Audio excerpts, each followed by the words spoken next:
Iba't ibang senaryo gaya ng kakayanan ng Australia at Pilipinas na mag-counter-attack gamit ang malalakas na armas, kabilang sa mga sinanay sa Alon Exercise 2025. Si Patrick De Jesus sa Sarto Balita.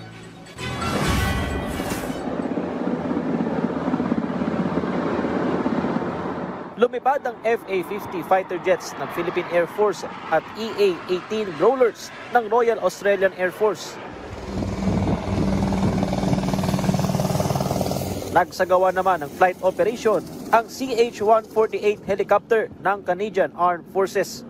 Ilan ito sa mga pagsasanay na isinagawa sa pagtatapos ng multilateral maritime exercise malapit sa Bajo de Masinloc kahapon na bahagi ng Alon Exercises 2025. Bumuo rin ng formation ang mga barko ng Pilipinas, Australia at Canada na kinabibilangan ng BRPOC Rizal, Her Majesty's Australian Ship Brisbane at Her Majesty's Canadian Ship Ville de Quebec.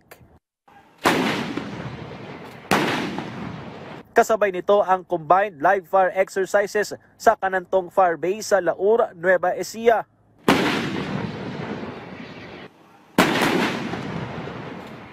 Sunod-sunod na pinaputok ang 155mm M777 howitzers ng Australian Defence Force at ang Atmos 155mm self-propelled howitzers ng Philippine Army.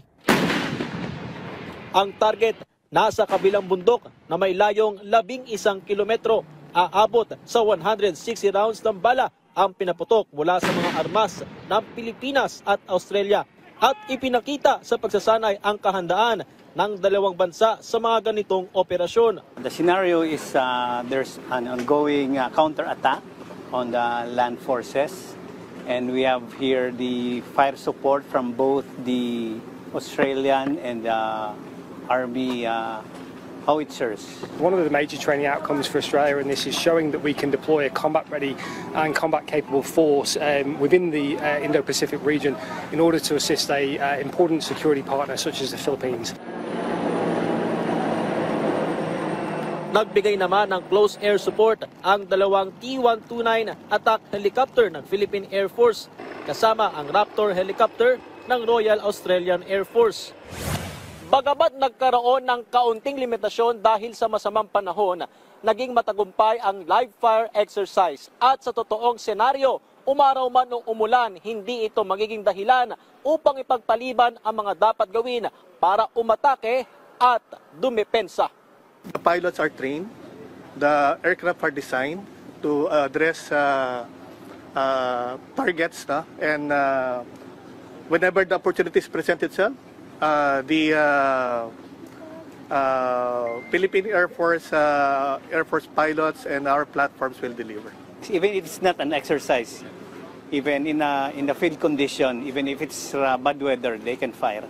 Ang mga ganitong pagsasanay kasama ang iba't ibang bansa ay kaugnay na rin ng pagtutok ngayon ng AFP sa external defense na alinsunod sa ipinatutupad na Comprehensive Archipelagic Defense Concept o CADC. We have been battling insurgency for more than 50 years. Now we are transitioning to territorial defense operations. Allies, strong allies like Australia help us transition and allows us to create a good mindset on how the forces and the capabilities can be optimized in a territorial defense setting. Sa isa pang live fire exercise sa firing range ng Fort Magsaysay, nagpamalas ng lakas ang mga armas ng Pilipinas at Australia at binakbakan ang iba't ibang target. Gumamit ng 81mm mortar at tangke ang Philippine Army habang ipinakita ng Australia ang puwersa ng kanilang heavy machine gun, light armored vehicle, automatic grenade launcher at Javelin anti-tank weapon system. Bukas matatapos ang 2 linggong Alon exercises. Mula Nueva Ecija, Patrick De Jesus para sa Pambansang TV sa Bagong Pilipinas.